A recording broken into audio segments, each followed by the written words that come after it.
Et tout cela, Française, Français, c'est grâce à vous. Notre route est droite, mais la pente est forte. La NSA a espionné aussi l'Union européenne à l'ancienne. La guerre continue. C'est la réforme oui, la chienlit non. La politique, on a l'impression que c'est comme le Tour de France. Faites les valises, on rentre à Paris. Nous ne voulons rien instrumentaliser. Je vous demande de vous arrêter. Nous avons décidé de ne pas mentir. La présidence de la République, ça n'est pas un radio-crochet. Ça, c'est une autre façon de faire de la politique. Si vous voulez appeler ça comme ça. Alors, quoi de neuf, quoi de neuf, quoi de neuf? Alors, quoi de neuf? Quoi de neuf, on va dire, au Parlement européen et au Parti radical de gauche. Avec Virginie Rozière, députée européenne de la très très grande région regroupant à l'époque de son élection l'Aquitaine, le Midi-Pyrénées, le Languedoc-Roussillon. Pas une petite affaire, hein, Virginie, cette région. C'est énorme. Elle est née à Montpellier, oui. 1 an avant la prise de la mairie par Georges Frêche. Elle est membre du Parti radical, comme je le disais, de gauche. Après sa scolarité, effectuée à Montpellier aussi, elle intègre l'école polytechnique, puis travaille au ministère de la Défense. Ensuite, elle devient directrice adjointe du cabinet de Sylvia Pinel au ministère de l'Artisanat, du Commerce et du Tourisme. Pas d'erreur ? Pas d'erreur. Je préfère toujours demander parce qu'il peut se glisser quelques erreurs dans les petites bios. Voilà pour la très brève biographie de présentation de notre invité, qui est aussi judoka de haut niveau. Oui, j'ai été. Vous avez été judoka. Alors, cette semaine, Jean-Pierre Faubert, notre docteur aide-soignant de la politique, et Olivier Notal, effectivement. Notre animateur multirécidiviste, continue de décliner leur quoi de neuf. Depuis quelques émissions, ils ont tourné autour du centre, sans être sûrs de l'avoir vraiment trouvé d'ailleurs. Maxime Albi, le président départemental du MoDem, et Anne Brissot, la porte-parole nationale du parti Les Centristes, sont venus expliquer leur centre. Cette semaine, nous demanderons à notre invitée si elle aussi, elle tourne autour un peu du centre. Inaccessible étoile, depuis que la présidence de la République est occupée par un homme ne se réclamant ni de la droite, ni de la gauche, et que la République En Marche a squatté la majorité des sièges situés au centre de l'Assemblée nationale. Dans ce Quoi de neuf, nous allons interroger notre invité avec intérêt sur la refondation en cours dans de nombreux partis politiques, mais dont le sien. Le parti radical de gauche, que l'on disait de centre-gauche, étant en train d'effectuer sa mue en fusionnant avec l'autre, le parti radical, le valoisien, de centre-droit. Nous pataugeons dans le Marais avec Jean-Pierre depuis quelque temps. En deuxième partie de l'émission, heureusement, nous aurons des questions plus faciles pour nous sur l'incontournable bataille à venir pour les municipales de Montpellier qui devrait se dérouler 1 ou 2 ans, on ne sait pas, après les prochaines européennes. Mais tout d'abord, place à l'Europe. Nous l'avons surtout invitée pour cela, parler de l'Europe. Nous comptons sur elle pour nous parler de ses nombreux combats sur, disons, le tatami du Parlement européen. Alors, quoi de neuf dans cette Europe à laquelle on reproche tout, mais aussi à qui, paradoxalement, on demande des miracles permanents?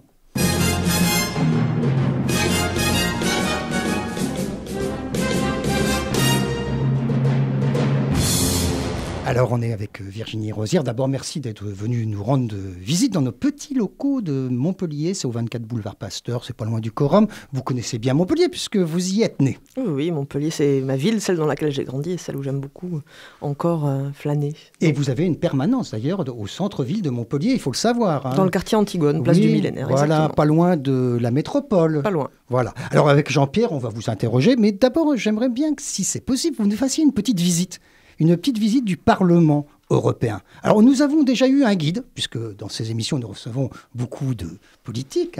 Nous avons déjà eu un guide pour cette institution. Alors, c'était France Jamais qui est venue nous voir. Alors, députée, écoutez-moi bien, députée française, élue au Parlement européen. C'est comme ça qu'il faut l'appeler, c'est ce qu'elle m'a demandé de souligner à chaque fois. Députée française, élue au Parlement européen. Alors, Virginie Rozière, pour la petite vitesse, ça va être peut-être un peu différente de France Jamais. Oui, moi je suis députée européenne, française aussi, ça ne change pas de ce point de vue-là, mais européenne avant tout, puisque vous avez parlé un petit peu de mes antécédents.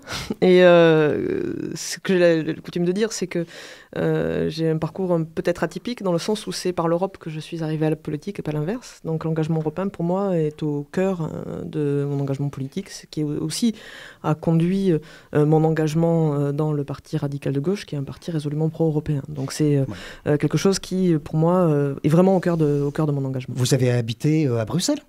J'ai habité Bruxelles à une époque où je travaillais comme fonctionnaire française, détachée dans les institutions où je travaillais au Parlement européen. Donc une vraie européenne, Jean-Pierre, nous avons de la chance, on a une vraie européenne, parce que, comme je disais en introduction, l'Europe, on lui demande tout, et à chaque fois c'est de sa faute. Oui, d'ailleurs je voulais commencer par ça, vous remercier pour votre invitation, et puis justement pour ouvrir un espace dans lequel on peut parler un peu d'Europe en essayant de battre en brèche certaines idées reçues, parce que c'est une des grandes difficultés que nous avons, nous les députés européens collectivement, et arriver à faire exister cette question et ce lieu de débat politique qui est le lieu européen. Très absent quand même, il faut le dire, des médias français, et qui pourtant mériterait qu'on s'y penche un peu plus. Notamment pendant la campagne électorale de la présidentielle, j'ai trouvé que l'Europe était particulièrement un peu oubliée, à part M. Macron, peut-être qu'il la mettait en avant, mais... Il y a d'autres... je trouve qu'on en a quand même un peu parlé. Certaines positions ont été caricaturées. On a souvent décrit Emmanuel Macron comme le seul candidat pro-européen. Moi, je soutenais Benoît Hamon, et je trouve qu'il avait justement le mérite d'essayer de faire exister une forme d'alternative européenne, tout en étant pro-européen, mais en expliquant que la question politique au niveau européen, c'est pas être pour ou contre l'Europe. Parce qu'en France, quand vous n'êtes pas d'accord avec la politique du gouvernement, on ne vous demande pas si vous êtes pour ou contre la France. On vous demande si vous êtes d'accord ou pas d'accord avec les propositions du gouvernement. Eh ben, au niveau européen, c'est un peu pareil. Ce sont des choix politiques qui s'y font, avec des visions différentes de ce que devrait être l'action publique, l'action européenne. Et c'est ce débat qu'on a parfois du mal à faire vivre. Donc j'espère qu'on pourra aujourd'hui s'y pencher. Oui, alors puisque je vous le demandais, une petite visite, ça sert à quoi un député européen en gros? Qu'est-ce que vous faites? Vous allez à quel endroit? Combien de fois vous siégez? Enfin, je ne sais pas. Pour les auditeurs, c'est toujours intéressant de savoir. Alors, vie ma vie de député européen, c'est un peu ça l'idée, c'est ça? Alors, comment ça se passe? Le Parlement, en fait, le siège officiel du Parlement européen, c'est une fierté française, est à Strasbourg. Et donc, nous nous retrouvons à Strasbourg une semaine par mois. Du lundi au jeudi. Ce sera le cas d'ailleurs à partir de lundi prochain. Ce sera la dernière... Cette émission, on l'a lundi de 10 à 18h. À partir d'aujourd'hui. Donc, voilà, cette dernière semaine de plénière de l'année. Où nous retrouvons les 751 députés européens, donc des 28 États membres pour l'instant, pour à la fois débattre et puis voter les textes législatifs européens, plus d'autres textes d'orientation politique. Là aussi, des débats. Et c'est un moment un peu solennel. D'ailleurs, le Parlement à Strasbourg, je trouve un très bel endroit. Donc, en tant que députée européenne, j'y siège pour débattre et voter les textes européens, mais j'y accueille aussi des groupes de visiteurs pour faire découvrir les institutions. Donc, ce sera aussi le cas la semaine prochaine. Donc, ça, c'est une semaine par mois. Et puis, les 3 autres semaines, nous avons le travail qu'on voit moins, mais qui est une partie du travail parlementaire, à savoir les réunions des groupes politiques. Moi, j'appartiens au groupe des socialistes et démocrates. Les réunions de commissions sectorielles. Moi, je siège dans plusieurs commissions. La commission du marché intérieur, la commission des affaires juridiques, la commission d'enquête sur les Panama Papers, sur l'évasion fiscale. Donc, du travail de fond sur des dossiers un peu techniques. Et puis, ça, c'est quand je suis au Parlement, donc soit à Bruxelles, soit à Strasbourg. L'autre moitié du temps, c'est un peu ce que je suis en train de faire aujourd'hui, c'est être dans ma circonscription, sur le terrain, en région, au contact des citoyens. Et comme je disais, énorme circonscription. Énorme, effectivement. Ça n'est pas de tout repos. C'est 18 départements, 9 millions d'habitants. C'est vraiment un immense territoire à couvrir. Alors effectivement, comme je suis montpelliéraine, je ne vous cache pas que je suis un petit peu plus à Montpellier, ce qui n'est pas pour me déplaire, avec la permanence que vous avez mentionnée.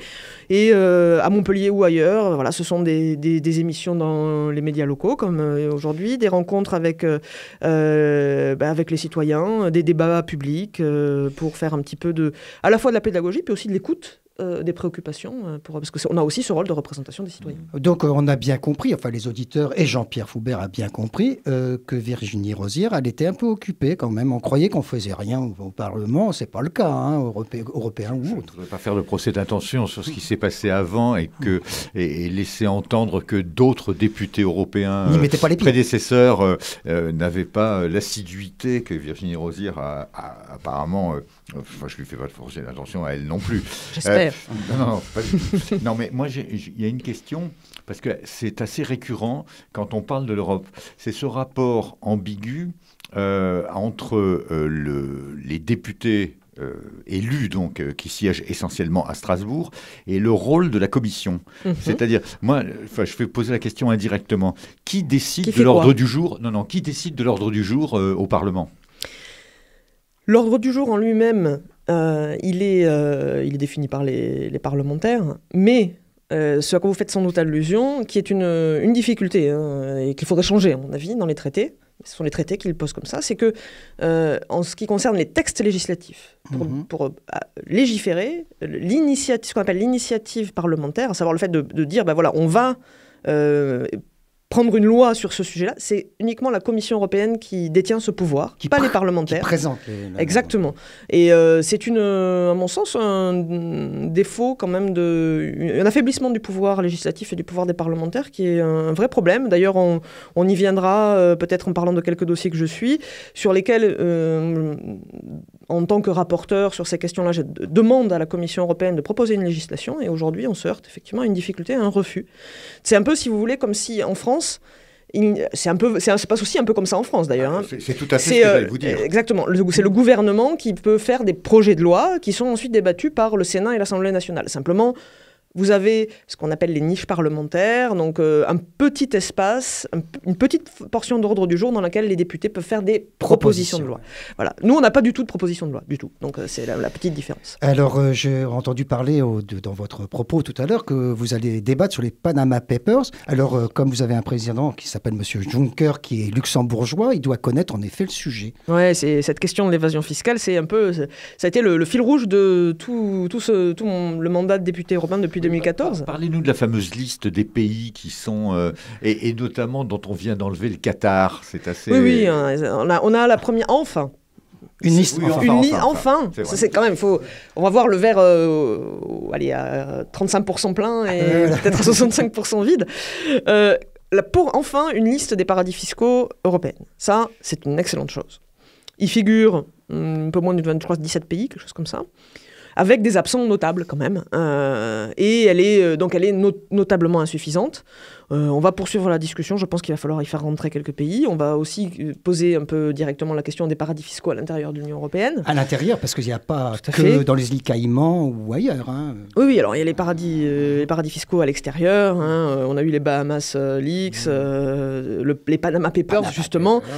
Mais on a un vrai sujet avec certains pays européens. Le Luxembourg a été pointé du doigt avec la question des LuxLeaks. Ça, c'était au tout début du mandat avec justement cette situation un peu cocasse où c'est un ancien Premier ministre luxembourgeois qui est président de la Commission européenne. Ce qui, à mon sens, n'est pas forcément un problème, voire même peut être un avantage parce qu'il est plus sous pression et il est beaucoup plus scruté et il se doit, quelque part, il a des comptes à rendre de ce point de vue-là. Donc, je pense qu'on a beaucoup avancé dans la lutte contre l'évasion fiscale de ce fait-là et donc c'est une excellente chose. Lui, au moins, il sait de quoi il parle. C'est ça, ce sont les contrebandiers qui font les meilleurs douaniers. Absolument. Alors, il y a d'autres pays, il y a d'autres pays que c'est pas vraiment des paradis fiscaux, mais la législation sur l'argent est complètement différente. Les taxes sur les entreprises sont totalement différentes. On peut penser à l'Irlande, par exemple.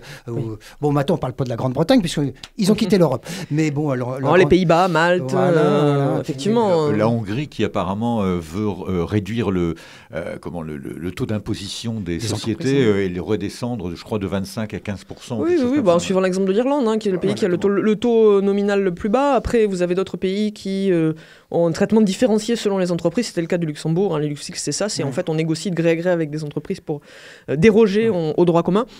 Cette situation est inacceptable à double titre. D'abord, elle elle crée des conditions de concurrence déloyale à l'intérieur de l'Union européenne entre les entreprises. Enfin, moi, je trouve ça extrêmement choquant qu'on ait des entreprises, des multinationales qui sont taxées à moins de 1%, et puis des PME qui payent normalement l'impôt sur les sociétés. Donc, et puis après, ça crée aussi de la concurrence entre États. Et donc, quelque part, cette concurrence entre États, elle prive les citoyens de ce qui permet de financer les services publics. Je ne sais pas si vous avez vu la dernière campagne d'Oxfam, mais qui est extrêmement parlante. Moins de rentrée fiscale, c'est moins de services publics, moins de soins, des services de santé moins performants, moins d'écoles, moins d'infrastructures. Donc, à la fin, c'est un manque à gagner pour tous les citoyens européens. Et cette concurrence interne entre les États, elle ne peut que conduire à ce que on aille vers un moins-disant fiscal. Donc, c'est pour ça que la voie qui doit s'ouvrir, dans laquelle on doit s'engager, c'est celle d'une harmonisation fiscale intra-européenne. Oui, et il ne faut pas qu'on fasse comme les États-Unis d'Amérique, qui ont au cœur même des États-Unis d'Amérique, des paradis fiscaux, le Delaware par exemple, ce qui est quand même assez phénoménal. Ils nous donnent beaucoup de leçons, les États-Unis d'Amérique, mais là quand même, c'est quand même... Et puis le Panama... Oui. Mais justement, l'exemple des États-Unis est intéressant et montre on va dire le fait que l'Union européenne n'est pas encore un espace totalement cohérent et intégré. Pourquoi est-ce que les États-Unis peuvent se permettre d'avoir un paradis fiscal, parce que ça c'est 0% d'impôt sur les sociétés au Delaware, parce qu'il y a tout un volet de politique publique, des mécanismes de péréquation, c'est-à-dire de rééquilibrage entre les États qui sont assurés par l'État fédéral. Le budget de l'État fédéral aux États-Unis, c'est la moitié de la dépense publique. Vous avez en gros, c'est 20% du PIB dans le budget fédéral, 20% pour les États. Donc vous avez en fait un niveau fédéral qui rééquilibre un petit peu les déséquilibres internes. Le budget de l'Union européenne, c'est un peu moins de 1% du PIB européen, là où effectivement le budget fédéral aux États-Unis, c'est 20% du PIB. Donc ça montre qu'on a aujourd'hui un niveau fédéral en Europe qui n'est pas suffisamment développé pour se permettre d'accepter des déséquilibres internes de cette nature. Il y a un projet, je crois, de monter un gouvernement, pas un gouvernement, mais un ministère financier pour toute l'Europe. Oui, alors il y a différentes initiatives pour renforcer la cohésion au niveau de la zone euro. Donc pour les pays qui sont dans l'euro. Ça va plutôt dans le bon sens si on fait attention à ce qu'on fait.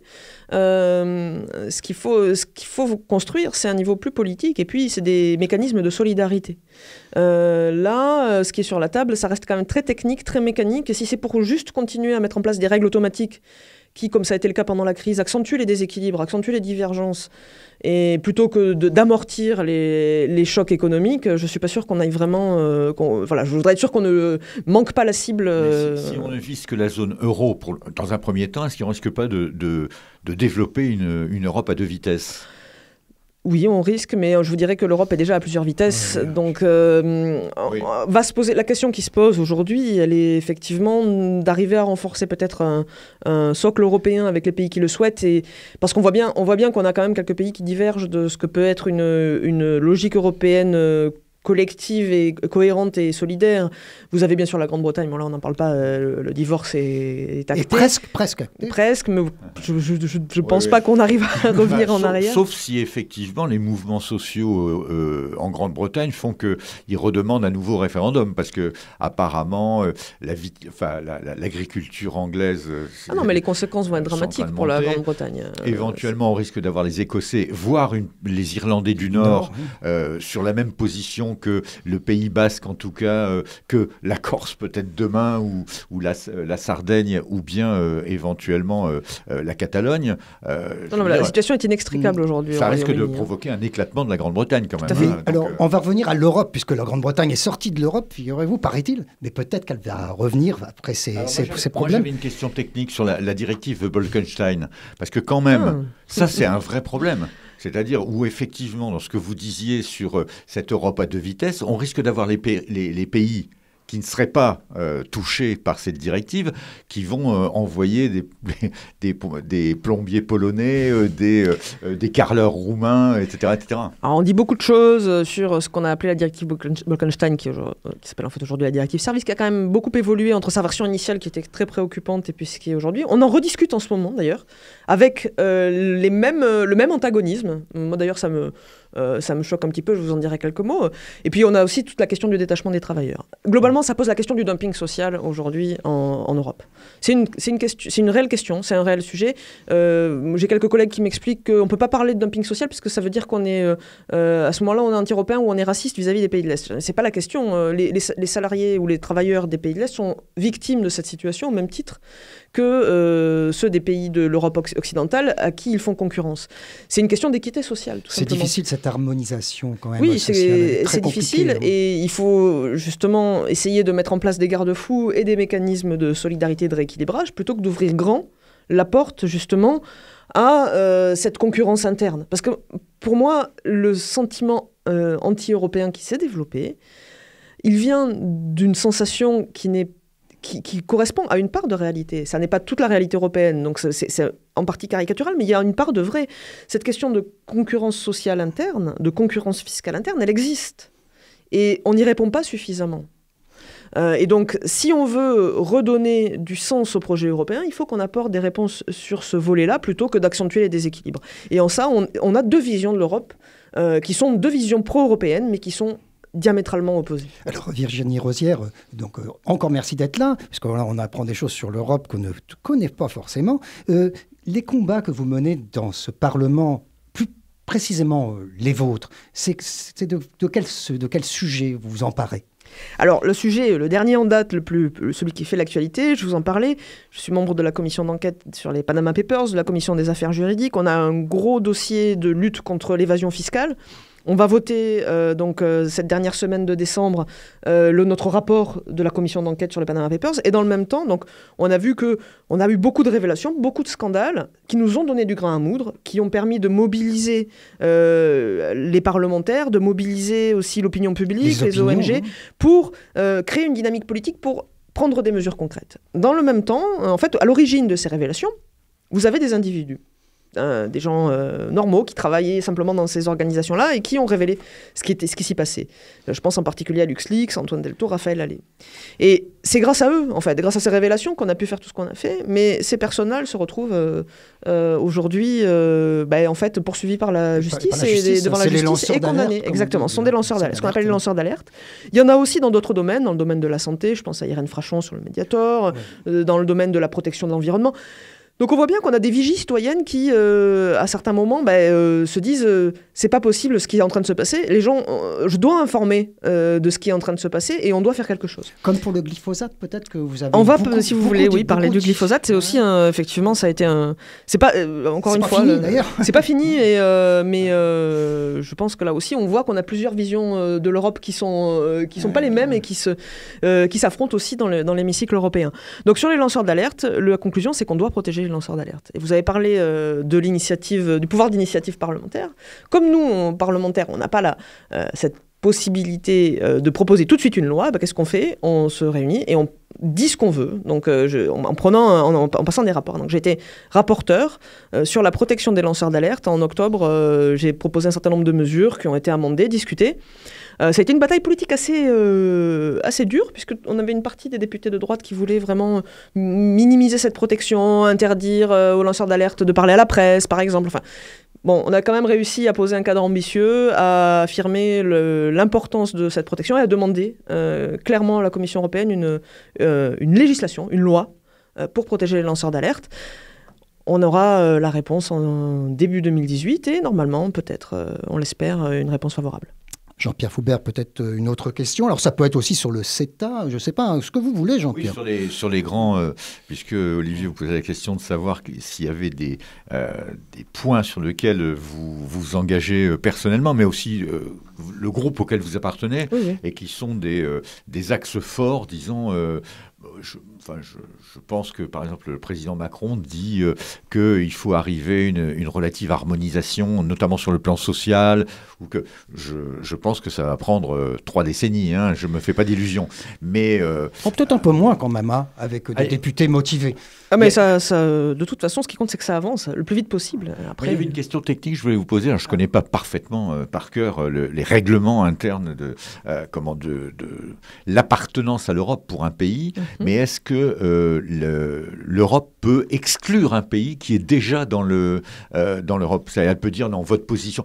Je pense à des positions plus que critiques, mais ça c'est un jugement idéologique forcément partial. C'est des positions que prend le gouvernement hongrois, par exemple, des choses qui sont absolument inacceptables. Enfin, pour moi, ça n'est pas que partial. On a un certain nombre de règles pour intégrer l'Union européenne, à la fois en matière économique, mais aussi sur la question du respect des droits fondamentaux et de mise en place d'un mécanisme démocratique qui respecte l'état de droit. On peut parler des réfugiés ou des femmes. Oui, non, mais qui respecte l'état de droit et donc les droits et en particulier les droits des citoyens. On a une situation très préoccupante de ce point de vue, à la fois en Hongrie mais aussi en Pologne. On sait, mais vis-à-vis de la Hongrie qui a été le premier et pour lequel les institutions ont énormément tardé à répondre, on s'est heurté à une difficulté.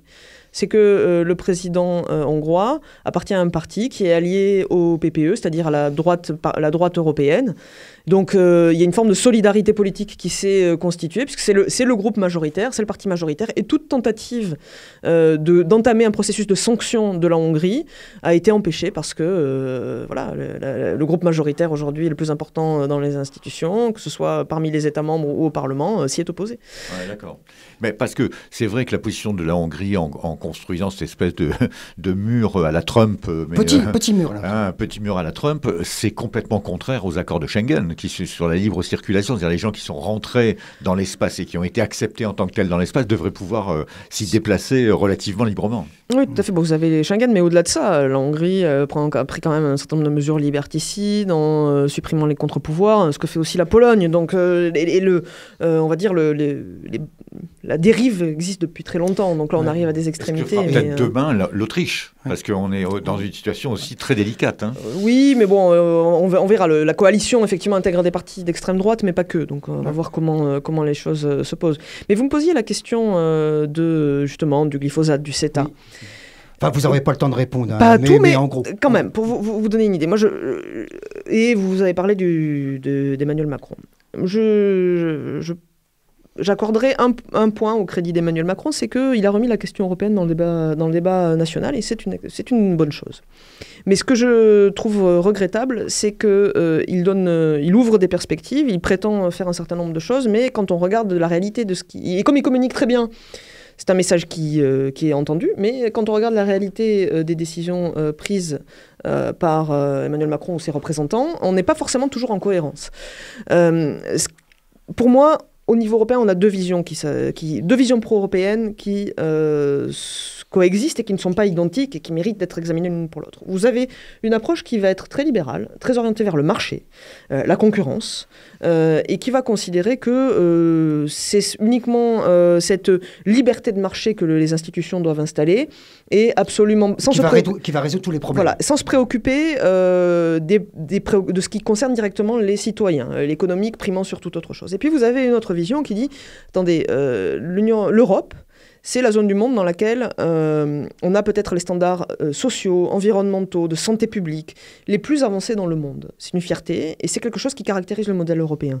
C'est quelque chose qui a aussi été mis en place et sanctuarisé par la construction européenne jusque, je dirais, au début des années 2000.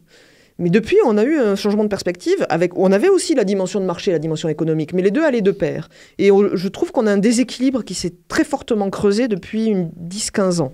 Et donc, peut-être que, justement, la méfiance des citoyens, la réticence des citoyens face au projet européen, elle vient de cette perception-là, qu'on n'a peut-être pas pris assez en compte la protection de leur santé, de leurs conditions de travail, des conditions sociales. Et donc, que ce soit sur le glyphosate, que ce soit sur le CETA, ce sont des dossiers sur lesquels on peut très concrètement manifester où sont nos priorités. Malheureusement, on a vu sur ces deux questions que c'est encore la dimension économique qui primait.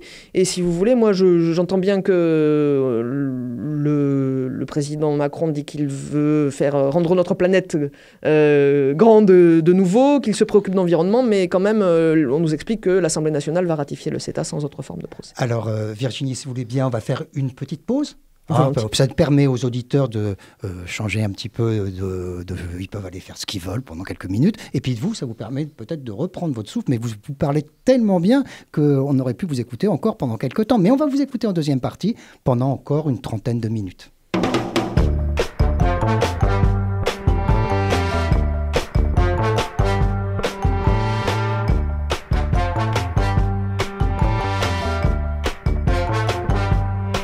See, I was pissed at you. Now here's what I'm gonna do. Remember all the good times that we shared. You better remember everything that we did together. If we can work it out, girl, there is no doubt, that we can be together still till the end. 'Cause you're my best friend till the end. Till the end. Till the end. Till the end. I'll be on my way.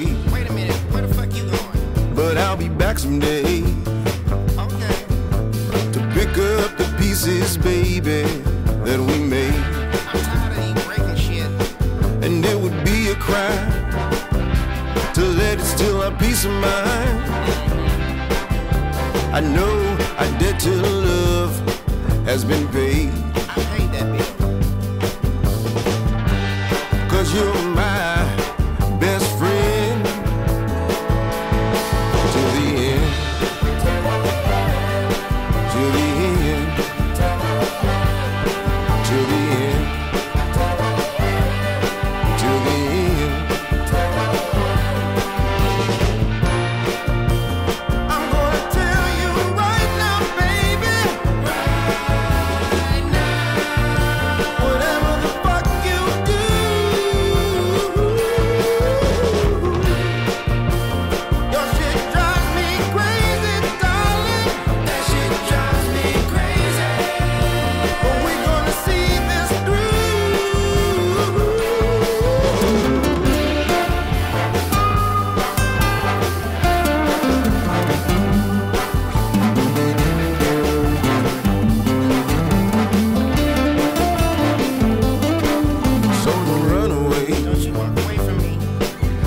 Stay and play. I'll be here. Remember the vow that we made. What's that? 'Cause you're my best friend till the end. Till the end. Till the end. Till the end. Alors, on est dans les de retour dans les studios de Divergence FM à Montpellier en compagnie de Virginie Rosière, notre députée européenne de ce grand sud-ouest. Alors, on va aborder un peu de questions différentes que celles que nous avons faites au début, en vous demandant un peu des nouvelles de la fusion, ce que je dirais en plaisantant un peu, la fusion radicale qui est en train d'opérer le Parti des radicaux de gauche en faisant une fusion avec l'autre parti radical. Est-ce que vous pouvez nous expliquer et quel est votre rôle dans ce parti aussi? C'est aussi important. On a vu que vous étiez députée européenne, mais ça, c'est une chose. Vous avez aussi membre d'un parti politique. Tout à fait. Donc, pour ce qui est du radicalisme, je ne sais pas si tout le monde a en tête l'histoire du radicalisme, mais pour faire résumer les choses simplement. Avec Jean-Pierre, on fait de la pédagogie avec Jean-Pierre, ouais. On explique aux gens ce que c'est que le radicalisme. On va expliquer que la Troisième République, c'était la République radicale, que c'est vrai. Oui, mais ça n'a plus rien à voir avec le radicalisme actuel. Enfin, pas. Sur l'humanisme, je suis d'accord. Sur l'humanisme, ça reste... Mais pas forcément sur les positions tactiques Voilà, tout ça pour dire que la question s'est posée dans les années 70, soit de suivre Valéry Giscard d'Estaing, soit d'aller sur une union de la gauche, ce qui a conduit à la division du parti à l'époque, parti radical, parti républicain, radical et radical socialiste. En deux, d'un côté le parti radical, dit valoisien parce que c'est siégeant en rue de Valois, et de l'autre côté le parti radical de gauche qui a participé depuis les années 70 à l'ensemble des, on va dire, coalitions de gauche, donc depuis 45 ans. Pour les plus anciens, il faut leur rappeler que le patron du Parti radical de gauche s'appelait Robert Félix Favre, qu'il était pharmacien, je ne sais plus, dans le Rouergue, et donc qu'il avait accepté cette union improbable, sollicitée par François Mitterrand, avec Georges Marchais et le fameux programme commun de la gauche, qui a permis d'ailleurs, effectivement... la victoire de François Mitterrand. Quelques années après, oui. Union improbable, non, je ne trouve pas. Et puis bon, la grande figure qui a aussi défendu cette Cette union de la gauche, c'est Michel Crépeau. Maire de La Rochelle. Voilà. Un des pionniers de l'écologie politique. Donc c'est justement dans une approche humaniste, solidariste, attachée aux libertés fondamentales. Évidemment que la coexistence avec le Parti communiste à l'époque a pu créer question, mais bon, les décennies ont montré que cette coexistence pouvait se faire dans toute la diversité des sensibilités de gauche de manière pacifique, effectivement. Donc là, moi, je ne vous cache pas que je suis une femme de gauche, je me suis engagée dans un parti de gauche, et c'est là que, pour moi, se trouve mon engagement politique. Donc je suis très dubitative quant à cette volonté d'avoir un repositionnement au centre, voire au centre droit, parce qu'aujourd'hui, on sait bien qu'en France, ce qu'on décrit au centre est en général plutôt le centre droit. Ça se voit d'ailleurs avec la majorité actuelle qui prétend être au centre et dont on voit que les mesures politiques sont quand même beaucoup plus appréciées. Y compris par un Jean-François Copé qui vous explique que ils font plus que le gouvernement fait plus que tout ce qu'ils avaient imaginé. Voilà. Donc c'est assez significatif.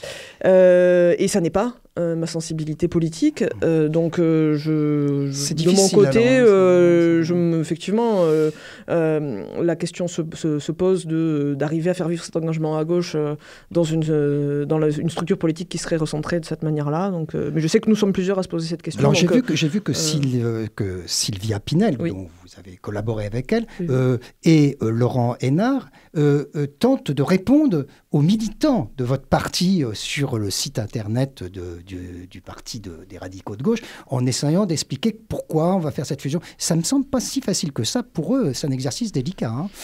Écoutez, en tout cas, moi, je suis convaincu que le radicalisme, en tout cas tel que je m'y suis engagée, à la fois dans sa dimension humaniste, de sa dimension de solidarité, sa dimension écologique aussi. On parlait de Michel Crépeau de l'écologie politique. Elle trouve sa place à gauche. Alors, le paysage politique à gauche est en piteux état, on peut le dire, très clairement. Mais justement, c'est là qu'il y a à reconstruire et à créer une alternative. Je vous parlais aussi de la nécessité au niveau européen de montrer qu'il y a une alternative politique pro-européenne. C'est-à-dire que la question, ça n'est pas pour ou contre l'Europe, c'est pour une Europe sociale et solidaire ou pour une Europe libérale. Financière. Si au niveau national, on en vient aussi à se dire que le débat politique se résume en une espèce de centre fourre-tout et une extrême gauche et une extrême droite, je crains que ce soit la démocratie qui en fasse les frais. On a besoin de pouvoir faire vivre une alternative politique, montrer aux citoyens que on n'est pas sous cette chair, quoi. Il n'y a pas d'alternative. Il y a une alternative politique possible, il y a des visions politiques différentes et qu'ils ont un choix possible devant eux. Aujourd'hui, la capacité à faire exister une alternative politique de gauche reste à construire. C'est un défi, c'est une réelle difficulté, mais en même temps, c'est le champ des possibles qui est ouvert et c'est à nous d'être suffisamment novateurs pour redessiner une alternative politique de gauche qui recrée de l'envie, qui recrée du désir de la part des citoyens, et c'est à nous de la construire. Et c'est moi, ce chantier-là, que j'aurais envie de m'atteler.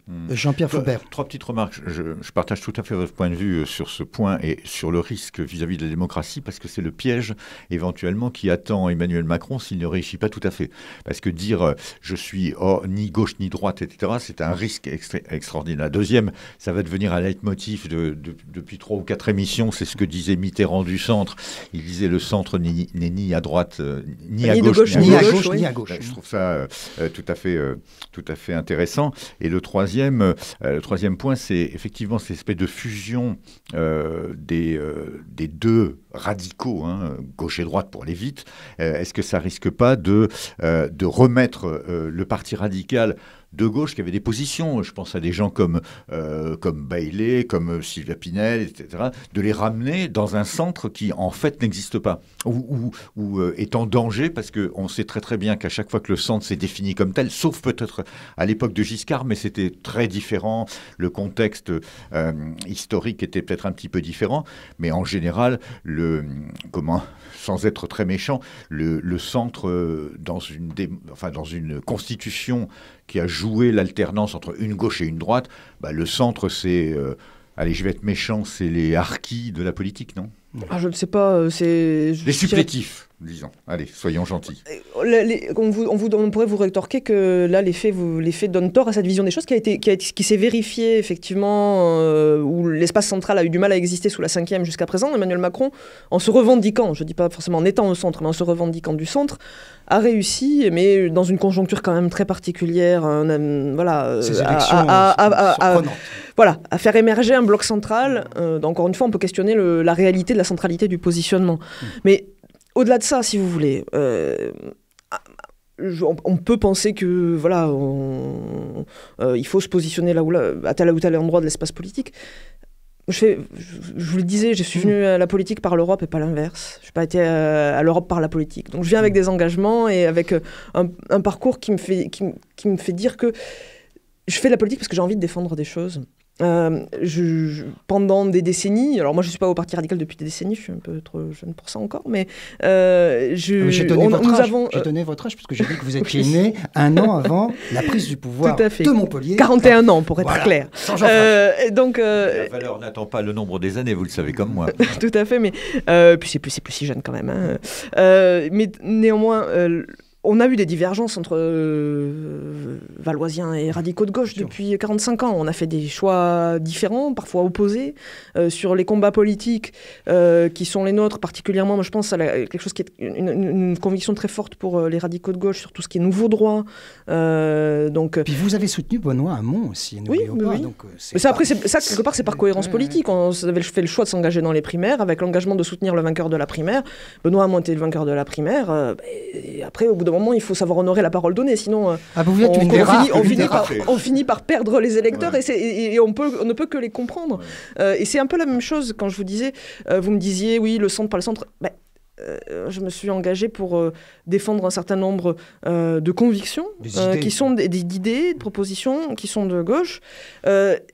Après, c'est l'alternance. Des fois, on arrive à convaincre et on est élu sur la base de ses convictions. De temps en temps, on n'arrive pas à convaincre et les électeurs font un autre choix. Mais c'est ça le jeu de la démocratie, c'est la quelque démocratie, part.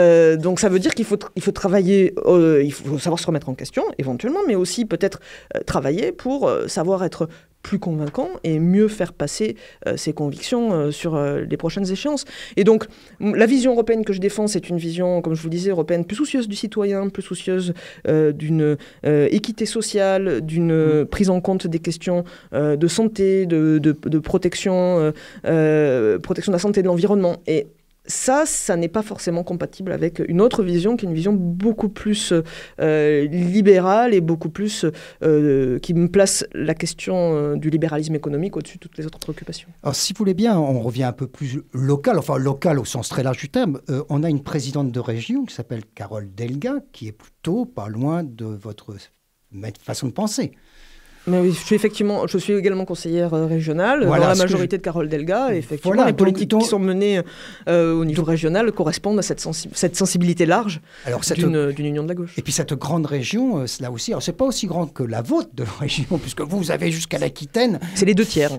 Voilà. Et donc vous allez jusqu'au maire de Bordeaux, M. Juppé, qui a failli être président de la République. Ah non, pardon, je me trompe. Non, c'était M. Fillon qui a failli être président de la République. Enfin, c'est une longue histoire. Quand on reviendra un jour sur cette incroyable élection d'Emmanuel Macron à la présidence. Mais revenons donc plus au local, si vous voulez bien.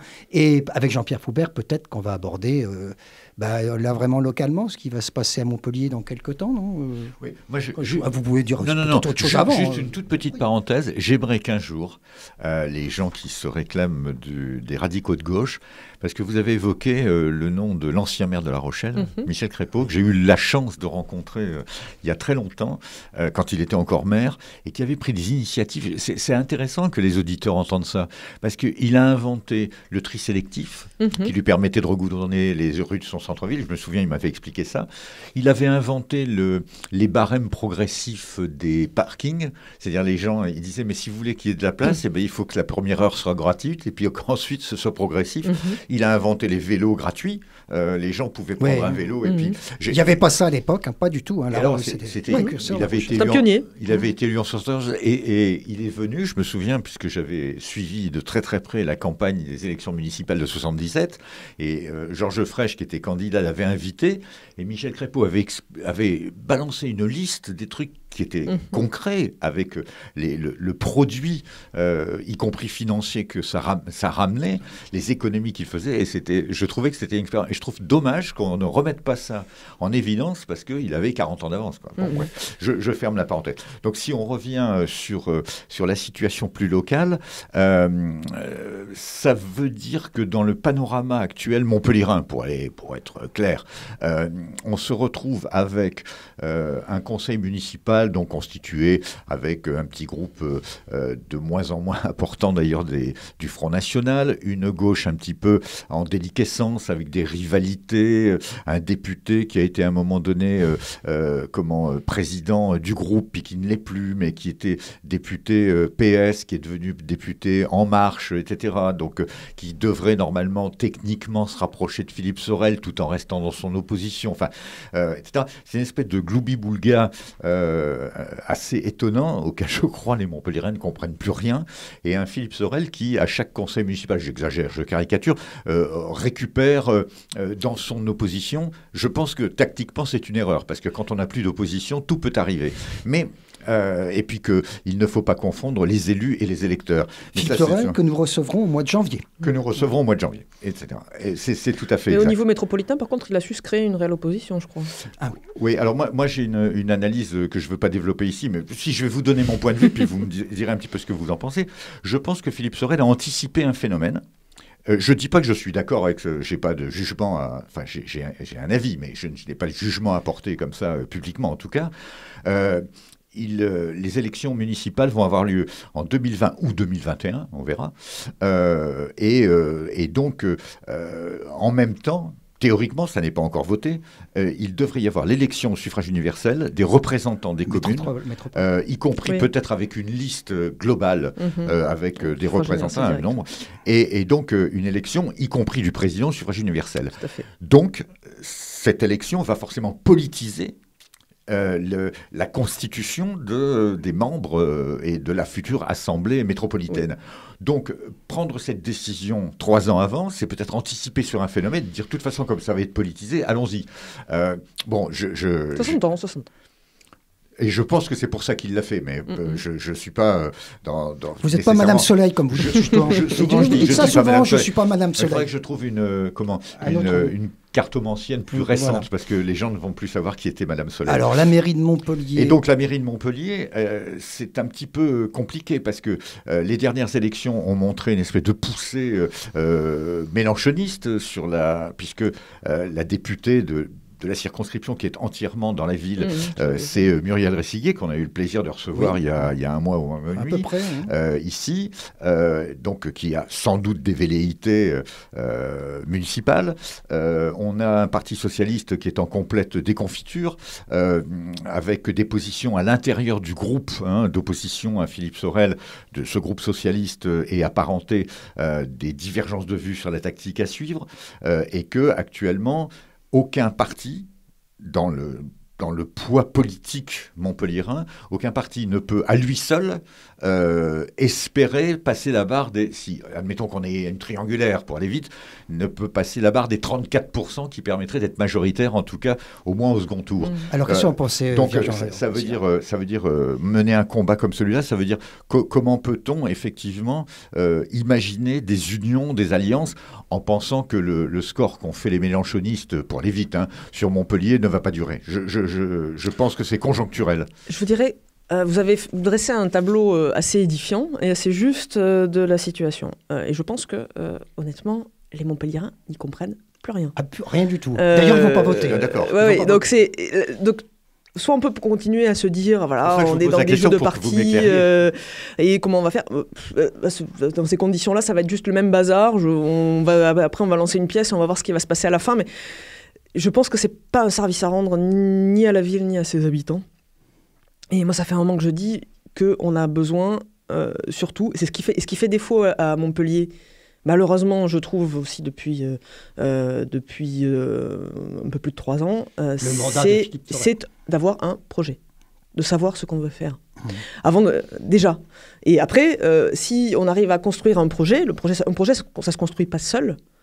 Ça se construit avec des représentants des citoyens, ça se construit effectivement avec des forces politiques. Mais c'est peut-être par ça qu'il faut commencer. Essayer de construire et de proposer un projet. Parce que si on continue, effectivement, après, si on continue sur des questions de lutte politique, on va continuer le bazar comme ça. Il y en a un qui va, peut-être, je sais pas, on va tirer au sort qui va gagner la prochaine municipale. Et puis, à la fin, Montpellier va continuer dans la même dynamique où je trouve qu'on ne sait pas trop où la ville va. On a des défis énormes de développement, une démographie très forte, des tensions très fortes sur un certain nombre de ressources. Je pense comment gérer les infrastructures, comment construire, arriver à loger l'ensemble des nouveaux Montpelliérains sans pour autant dénaturer l'espace montpelliérain et ses abords. Et une paupérisation de effectivement, du centre-ville. On a des questions d'aménagement urbain, des questions d'infrastructure. Ces défis sont difficiles à relever. Et si on veut se donner les moyens de les relever correctement, encore une fois, on a besoin de mobiliser les compétences et les bonnes volontés, les énergies autour d'un projet. C'est l'ambition, moi, que j'aimerais voir se dérouler pour les municipales. À la limite, je dirais bien peu importe qui sera la tête de liste en quelque sorte. Parce que si on continue avec vous avez parlé de la deuxième circonscription. Oui, effectivement, c'est Muriel Rességui qui a été élue, là aussi avec des conditions particulières, parce que la candidate République En Marche, Philippe Sorel, Madame Janin, a quand même eu quelques démêlés au moment... Et puis, 24 candidats. 24 candidats rien que pour la gauche, dans ses différentes sensibilités. Je crois que c'était 6, 7, 8, je ne sais plus. Enfin, donc forcément, si on recrée ces conditions-là au municipal, alors ce sera peut-être la France Insoumise, ce sera peut-être d'autres, mais et puis moins de 50% ça n'aura là non plus aucun sens. 50% de votants, Jean-Pierre, c'est ça. Ce qui est intéressant, intéressant à observer, pas forcément par rapport à la démocratie, c'est que d'élection en élection, le nombre des abstentionnistes montpelliérains augmente. Oui. Alors mais pas depuis les dernières élections, depuis 1977. Vous voulez dire que c'est la faute de Georges Frêche ? Non, mais oui, parce qu'il était élu quelque part en partie. Si on est responsable des élus qui dirigent, effectivement, on pourrait dire ça. Mais c'est vrai que je pense qu'il y a sans doute des explications sur le fait qu'il y a beaucoup de nouveaux électeurs qui arrivent chaque année, etc. Et pour leur expliquer Montpellier, il faut au moins un Jean-Pierre Foubert. Parce qu'en sans ça, on ne comprend rien quand on arrive à Montpellier. Je n'ai plus cette prétention, même si j'ai pu l'avoir jadis. Non, donc je pense que c'est une vraie question. Et moi, j'apprécie ce que vous venez de dire sur le fait qu'il faut avoir un projet. Après, je vous poserai une question annexe à ça, parce que je pense qu'on ne gagne jamais contre. Parce que gagner contre, ça veut dire quoi ? Ça veut dire faire une alliance avec monsieur Alex Larue, qu'on a reçu ici aussi, qui est fort sympathique, mais dont on voit dans les journaux, dans la presse. Ou avec Anne Brissot. Ou avec Anne Brissot, qu'on a reçu également, ou avec Michael Delafosse. Donc, avec en plus la presse qui se régale en disant, oui, on a vu monsieur Machin prendre un pot ou un café place de la Comédie. Mais ça, c'est pas, c'est assez intéressant. C'est-à-dire l'endroit où on passe complètement incognito, etc., avec quelqu'un qui est censé lui être opposé, mais en même temps, on se dit, tiens, il y a des négociations qui se passent. Je trouve que tout ça n'est pas forcément bon. Donc, moi, j'apprécie le fait que vous disiez, on gagne avec un projet, et ce qui veut dire on ne gagne pas contre. Mais la question annexe que je voulais vous poser, ça veut dire éventuellement en alliance avec Philippe Sorel, si éventuellement il changeait comment on appelle ça, sa gouvernance. Mais moi, c'est un mystère, Philippe Sorel, si vous voulez. Moi, je ne suis pas socialiste. Je sais qu'il a été élu contre, quelque part. On parle de ne pas être élu contre, mais un peu élu contre quand même. En tout cas, il s'est vécu élu contre les socialistes. Le parti socialiste de l'époque. J'ai cherché à le rencontrer comme nouvelle députée européenne, comme je l'ai fait avec beaucoup d'élus de la région. J'attends toujours la réponse. En plus, votre permanence est à 30 mètres de la métropole. Tout à fait. Non, et voilà, vraiment très loin. Et moi, n'étant pas socialiste, si vous voulez, j'ai pas de prévention particulière. Philippe Sorel se revendiquait comme un homme de gauche. Un maire arrive sur une ville comme Montpellier, c'est ma ville, c'est un interlocuteur privilégié. Bon, et j'ai constaté simplement, effectivement, une attitude qui, moi, me pose question, parce que on a beaucoup de communication, on voit beaucoup Philippe Sorel en photo un peu partout, mais dans la manière dont la ville évolue, passer, on va dire, la continuation de ce qui avait été initié avant, ou voir l'arrêt de projets qui avaient été initiés avant, où sont où est la vision de la ville, où sont... Alors, moi, je veux bien discuter. Je suis surtout sur une ville. Je vous parlais de conviction, d'engagement. Sur une ville, ce qui compte, encore une fois, c'est les projets au service des habitants. Et il n'y a pas à. C'est du concret. Ce sont les bonnes volontés qui sont. Donc moi, je ne me fixe aucun présupposé dans les interlocuteurs valables pour construire ensemble. Ouais. Mais encore une fois, dans une relation, il faut être deux. Hein. Oui. Alors, évidemment, il y a une question que je ne veux pas vous poser, mais que je vais quand même dire. Allez-y. Vous pensez qu'il ne vous reçoit pas parce qu'il a peur de vous ? Enfin, le danger politique que vous pourriez représenter. J'en sais rien, je ne suis pas dans la tête de Philippe Sorel. Voilà, donc on verra. On a le temps de rediscuter de ça, bien sûr. Hein. On a largement le temps de revenir sur ces municipales, mais enfin, ça va vite. Hein. Oui. Ça avance. Mais alors avant les municipales, il y a les européennes. Mm-hmm. Alors, comment ça va se passer ? Ça a changé un peu le mode de scrutin ? Expliquez-nous. C'est la spéculation en ce moment. On ne comprend rien. Non, en fait, la tendance, mais là encore, je ne suis pas dans la tête de Philippe Sorel ni dans celle d'Emmanuel Macron, mais la tendance qui se dessine, ce serait d'avoir une liste nationale. Oui, même Laurent Wauquiez a évoqué ce problème. Ouais. Oui, parce que c'est en fait, y a que globalement, tout le monde est plutôt pour. Moi, j'aime bien l'idée quand même d'avoir, même si les régions sont grandes, les circonscriptions sont grandes, l'idée d'avoir une forme de représentativité territoriale, un ancrage local. Mais c'est compliqué pour les européennes parce qu'on est très peu de députés, donc ça reste difficile à faire vivre. Même si moi je suis attachée à Montpellier, je suis très contente d'avoir une permanence à Montpellier. Et si jamais j'étais réélue, je garderais ma permanence à Montpellier. Et puis vous avez eu un nouveau découpage régional. Oui, voilà. Donc c'est peut-être un peu les choses. Donc bon, si on devrait partir sur des listes nationales. Donc la question se pose un petit peu différemment, mais aussi en ces termes-là. Pour construire une liste, il faut être plusieurs, il faut être une équipe. Et là aussi, la question, c'est qu'est-ce qu'on porte comme projet. Vous avez entendu un peu ce que je pouvais vous dire du projet européen. Donc pour moi, je suis sur la constitution d'une alternative européenne à gauche, pro-européenne, résolument pro-européenne, résolument sociale, résolument écologiste. Donc c'est avec ces interlocuteurs-là que j'aurais envie de construire. Ça va être là aussi, le délai est encore plus court. Il nous reste à peu près 1 an pour arriver à avoir une équipe suffisamment... c'est mai 2019, non ? C'est mai 2019, mais la campagne va se lancer. Voilà, on sera d'ici 1 an, on commencera déjà à être en pré-campagne. Alors, c'est le 10, probablement, on spécule un peu, national. On a reçu M. Maxime Albi la semaine dernière, qui est le nouveau président du MoDem départemental, ce très jeune homme, il a moins de 30 ans. Et donc, lui semblait trouver ça plutôt bien, que ça revienne à des listes nationales par rapport... peu importe. Ce qui est important, c'est de savoir, votre conclusion, parce qu'on arrive à la fin, la fin de cette émission. Vous avez vu, j'espère que vous n'êtes pas ennuyé avec nous. Non, c'était très agréable. C'est un plaisir de pouvoir échanger sur ces différents sujets. Oui, donc, puis on vous laisse un petit peu de temps aussi pour vous exprimer, parce que souvent dans les médias, il y a un côté un peu réducteur. Souvent, on ne vous laisse pas trop parler et on demande en quelques minutes votre opinion. Quelques minutes, oh là là. Ça arrive, c'est difficile. C'est un exercice très délicat quand on vous demande qu'est-ce que vous pensez du CETA et vous avez 2 minutes pour répondre. Donc, j'aimerais bien que ce soit vous qui fassiez la conclusion de cette émission, à moins que Jean-Pierre encore un petit mot rapporte. Alors, qu'est-ce que vous dites ce que vous voulez, puisque cette émission est tout à fait libre. Nous sommes en démocratie, Jean-Pierre Faubert. Justement, parler peut-être un des défis qui reste pour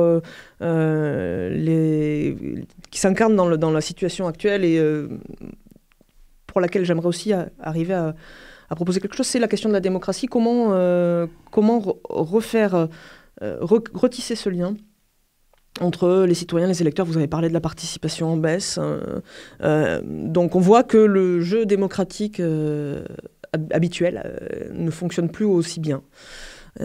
Et en même temps, ce que je ressens quand je vais rencontrer des ONG, des associations, que ce soit sur le plan local ou sur des questions plus transverses comme la question de la lutte contre l'évasion fiscale, donc des combats militants, il y a cette envie d'engagement et un vrai terreau très fort, une envie d'engagement citoyen. Et que ce soit sur la question européenne ou sur la question locale, le défi qui va être devant nous, ça va être d'arriver à créer ce lien et à arriver à remobiliser et à donner un espace d'expression à cet engagement citoyen. Et sur le projet européen, c'est des choses qui sont en train de se faire. Je pense que l'ouverture à des ONG, à des acteurs qui ne sont pas des professionnels de la politique, sur la construction d'un projet local aussi, ce sera quelque chose d'extrêmement important. Ce sera d'arriver donc à créer les ponts justement avec cet engagement citoyen. Alors merci beaucoup Virginie Rosière d'être venue. Alors pour les auditeurs, sachez que Quoi de neuf, c'était le dernier de l'année. Vous étiez la dernière invitée de cette année. On reprend au mois de janvier avec... Comme disent les Occitans, the last but not the least. Voilà. Alors donc, on espère donc beaucoup de transparence pour la politique. Et tout cela, Française, Français, c'est grâce à vous. Notre route est droite, mais la pente est forte. La NSA a espionné aussi l'Union européenne à l'ancienne. La guerre continue. C'est la réforme oui, la chienlit non. La politique, on a l'impression que c'est comme le Tour de France. Fais les valises, on rentre à Paris. Nous ne voulons rien instrumentaliser. Je vous demande de vous arrêter. Nous avons décidé de ne pas mentir. La présidence de la République, ça n'est pas un radio-crochet. Ça, c'est une autre façon de faire de la politique. Si vous voulez appeler ça comme ça. Alors, quoi de neuf, quoi de neuf, quoi de neuf?